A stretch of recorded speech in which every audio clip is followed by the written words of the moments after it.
How do you make and release remixes on YouTube without copyright issues? Massive thanks to Ashraf for commenting on my recent video and commenting and saying, could we create a video on DJ Dark exploring how he releases remixes without copyright issues and whether he makes money? So that's what we're going to do today. Exciting. So let's jump into his channel and understand what he's doing, and then let's try and answer those two big questions. And if you want me to look at somebody else's content, drop me a comment like Ashraf did. Big thanks, Ashraf. And I'll look at that artist DJ next. Let's do this. For those that don't know, DJ Dark has amassed a following of over 500,000 subscribers on YouTube, and his videos have done over 277 million views at the time of recording. So in this video, we have a couple of things that Ashraf's asked us to look at. Firstly, how he releases remixes without copyright issues, and secondly, does he make money from those? So let's start with how he releases remixes without copyright. The simple answer is he won't have done at the start, but he has built up a channel that's allowed him that privilege and has allowed him to work with bigger and bigger acts now that his channel's got over 500,000 subscribers.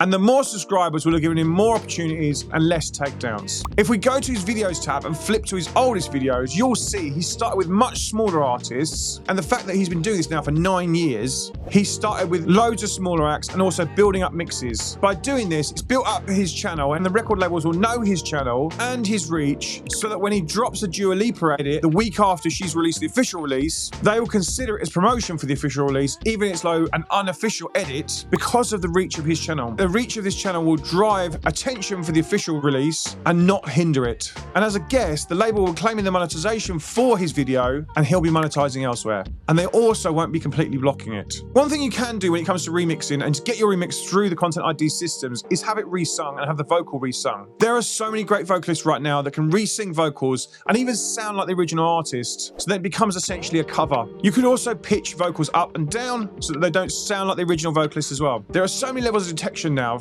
and the basic is not being able to monetize it, which is actually fine. Most labels actually have now relaxed their copyright across YouTube and SoundCloud for that matter, especially in the major labels, because they're looking at these channels like DJ Dark to see how much they're growing these remixes, and these unofficial edits can become official remixes and even be offered original deals because of these edits, because they start growing, they start getting more reach because they haven't pulled the copyright. You can upload a track and they'll just place it on Nut for monetization, and that means they can monitor the success of the upload and the edit, and it takes off and it becomes something bigger. It can actually become an official release. So I'd get creative with those remixes and edits, and definitely go from older tracks that maybe haven't been hammered but maybe spark a memory. We actually had someone in our demo feedback the other day who dropped in an edit of a Blue track. For those that don't know, Blue, a UK pop band from the 90s and the noughties, and it sparked off so many wonderful memories, especially for Loz Second My System. And I can actually now see from our copyright from the live stream that it hasn't even sparked a copyright strike or a copyright infringement. And for those that need help with their demos, we have 2 demo feedback sessions every week now on Mondays and Wednesdays on this channel on YouTube.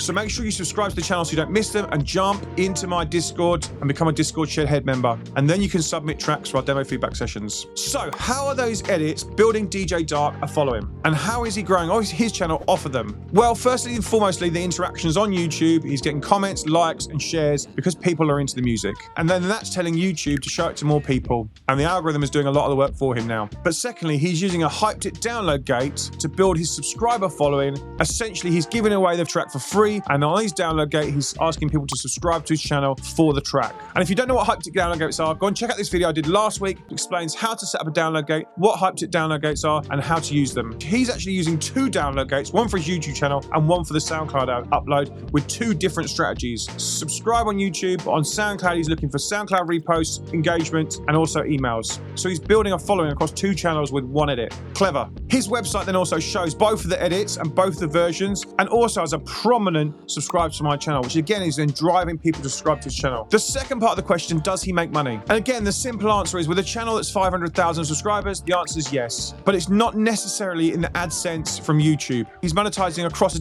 couple of different platforms and a couple of different ways. But he'll also have AdSense revenue for his original material. These monetization ways come from, he's adding a donation link to every video he uploads, so it's people that can support him via donations. He's also releasing his own original material via his YouTube channel, and because he's built this channel that's got 500,000 subscribers, this is then going to help because he's going to be able to claim the monetization for those, and then they're going to get mad streams and mad views, which means he's going to get monetization from there. He's also giving opportunities to buy those from a Bandcamp channel as well. And then the other big revenue stream is DJ bookings. His radio show mixes on his channel are getting hundreds of thousands of views, and each video has how to book him as a DJ. DJ. This will bring in more revenue for him. I'd actually love to see a percentage split of how the percentages breaks down from his revenue streams. So DJ Dark, if you ever see this video and fancy sharing a percentage split, I don't want to know how much you earn. I don't care about that. I just want to know the percentages of your different revenue streams, because I bet that's super interesting. In the comments, let's have a guess what you think is the percentage breakdowns of. For me, I think it will go DJ bookings as the biggest, and then it'll be the monetization for his originals, and then finally the donations from the PayPal. If you'd like me to check out an artist strategy either on YouTube or SoundCloud or Instagram or TikTok or Facebook, then let me know in the comments which artists you'd like me to check out and which platform, and I will check them out and make a video from it in the future. And I'll also give you a cheeky shout out in that video. If you haven't already seen, I've broken down loads of DJ strategies already in this handy playlist, and I'll link to this playlist below. You should go and click into the playlist and go and check out these videos next. I've done Hannah Lang, Patrick Topping, Viviana Casanova, and Sammy Porter and How He Goes Viral on Instagram, and there's a few more in there as well. Don't forget to subscribe to this channel. You're going to get 2 videos a week and also 2 demo feedbacks every week.